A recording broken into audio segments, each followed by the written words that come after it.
Hey YouTube, I just wanted to show you my 285 gallon saltwater aquarium, and this is my first tank I've ever built. I've had it up and running for about 3 months now. Something I've wanted my whole entire life, and I've finally been able to afford to do it.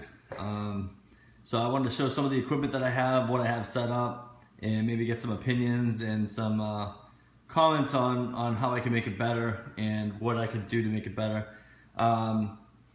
Right now I actually have a problem with the green algae coming on my live rock. That just kind of happened a few weeks ago, and I don't really know what it's from. I looked online and I guess I found a few possible answers. Some say it's part of the cycle starting up and all that stuff, and that's completely natural. But others say it might be from phosphates, which I think that might be it. My phosphates have only been, I just did my first water change this morning of 50 gallons, tank's 285, but I've had no ammonia, no nitrate, no nitrite. I've only had my phosphates up to 0.25 parts per million, which I didn't think was too high. I don't really know if that's true or not. So maybe that's possible of why the green algae is showing up in the rocks. And also have the red slime algae in the refugium. So the biggest thing I think was the lights, and I cut the lights down to 7 hours a day for the tank lights at 35% intensity, and also my refugium lights I put down to 12 hours a day. So those go from 12 to 12, and you know, I didn't really notice a difference in the green algae on the rocks. I'm not sure if that was it or not. That's why I'm thinking it might be the phosphates now. But I want to show you the equipment and show you the back side of the tank, which is in my garage. This was all built by myself, and you know, like I said, this is my first tank, and I hope you're impressed with it. I really put a lot of time and energy into it, and I really love the thing. And I also put my TV in the wall too, because that was sticking out. So I think it looks pretty cool the way it's set up in the living room here. But for starters, I have the Ecotech Radiant lights, which I have you know, on my iPad. I can just, you know, change the lights around to whatever I want, all different colors, and which is pretty cool. You could do little light shows and stuff. It kind of aggravates the fish. That's probably my favorite view right there. You can't really see it on the camera, but it's a nice blue. But let me put the white lights back on, and I'll show you the green algae.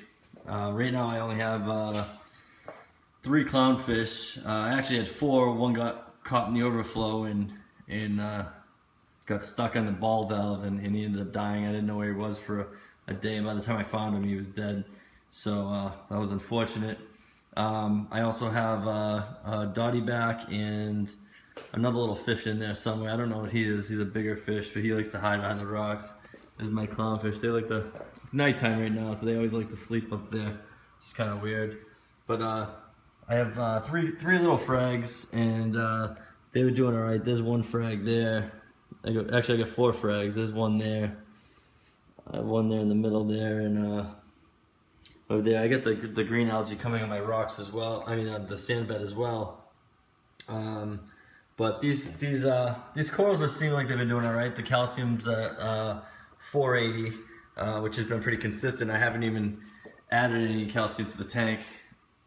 So then in probably, I don't know, maybe a week. So I'll start off by showing you the overflow box. I custom built that myself. You know, I didn't really know what I was doing, but I kind of went with the Herbie overflow method. I have my water returns here. The reason there's 3 of them was they drilled the holes kind of small. For the one on the left there was the original one that came with the tank. It was kind of small, so it wasn't enough water flow, so I added these other 2. I'll show you the piping in the back and how I made that work. So let me take you to the garage and we'll check out the equipment up there. Alright, so I guess for starters I have my saltwater mixing station. I got my RO unit in the back here, and so the top one's the fresh water. I could drain it down the ball valve there into mix my salt water. I have a pan roll pump I think it's a Panroll 40, and that circulates the water from the bottom there up to the top. And with the ball valves, I can control it. That one actually wraps around the corner here and goes into the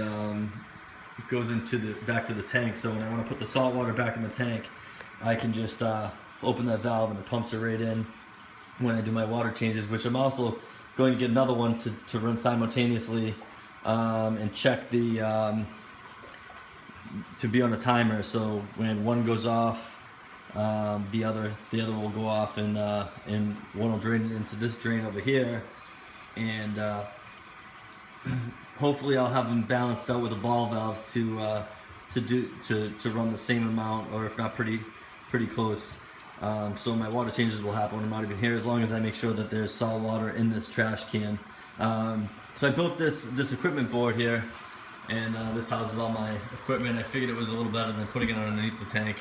Better chance of getting wet under there. It stays pretty dry over here. I don't really stick my hand in this side of the tank. But I got the ballast for the Ecotech Radiant lights. I have my MP40s. I have an Apex Gold controller, which there's nothing plugged in there as of yet because I'm still learning how to set that up as well. I got my reef link, which controls my lights through my Wi-Fi. I have 2 waveline return pumps and a Reef Octopus protein skimmer. I actually had my dosing pump here. I had on top of this shelf, but I think there was too much lift. I'm still messing around with that. That's not really set up yet. And I built this to mix my own calcium up into the magnesium, and I put some RO water in there too. I'm just going to use a doser as an auto top off for now, to kind of figure out what it's evaporating, and keep it kind of close. So I figured that was pretty cool. Looks cool up there and all that stuff. I got the lights hanging from the ceiling. These 3 pipes right here. I got the full siphon in the middle, partial siphon is on the left, and the emergency is on the right. As you can see, I built my overflow. There's the emergency, full siphon, the partial siphon just kind of trickles in there. I know it's in the garage, but it's pretty quiet, and it skims the top of the tank pretty well. See, there's the water just cascades over the top there. And these are my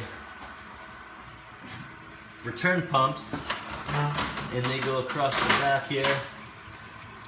That goes to my my water chiller, which then works its way up the top, across, that goes in there, and then I have them teed down into these smaller openings just to get a little more water moving up there. I guess I figured that would be a good idea to get that water spread out as far as I could. So these are the 2 that come down, the full siphon, the partial siphon. I got into filter socks.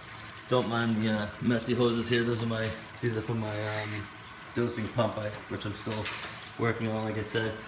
I got the Reef Octopus skimmer. It looks like it's doing a pretty good job. That's probably about a week's worth of skim, but I only got 5 fish in there, so I didn't think that was too bad. There's some of that cano algae I was talking about.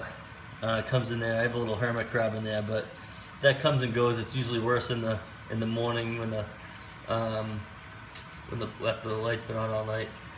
I got the heater in there, which I don't need because it's down here in South Florida. It stays pretty hot. I get the temperature of 78, 70.1, and it says 77. It's a little off.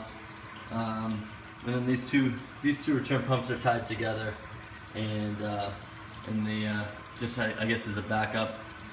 Figured I'd have a little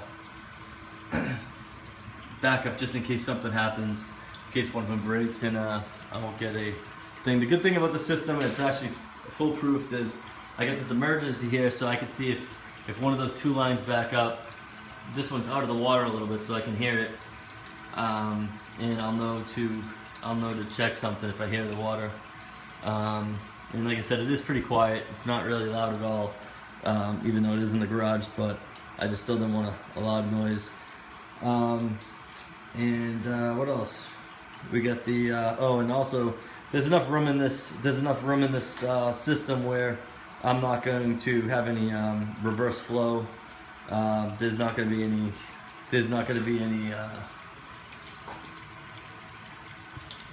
reverse siphon back into. There's going to be no reverse siphon back into the system. So that's a good thing, I guess. I'm not gonna. Like I said, it's in the garage. If it overflowed, it's not the end of the world. It's just gonna go outside, but you know, I still want to make sure it doesn't happen. I got just this little box bucket right here. That's where some of the overflow goes for my thing for now.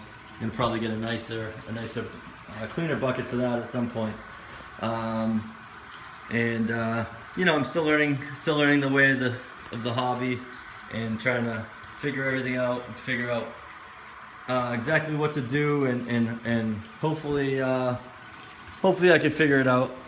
I'd like to really figure out this green algae problem, though. That's probably my biggest concern at this point, because it looks like garbage, and I'd like to add more fish and more coral to the tank. And I'm thinking with the dosing pump I can add some harder corals, and you know, hopefully have this looking like a nice tank soon. But right now it kind of looks like garbage, and before it gets any worse, I want to make sure that I'm doing the right thing and all that stuff. I've been keeping good notes on it. I have a notebook, and every couple of days I do, you know, I check everything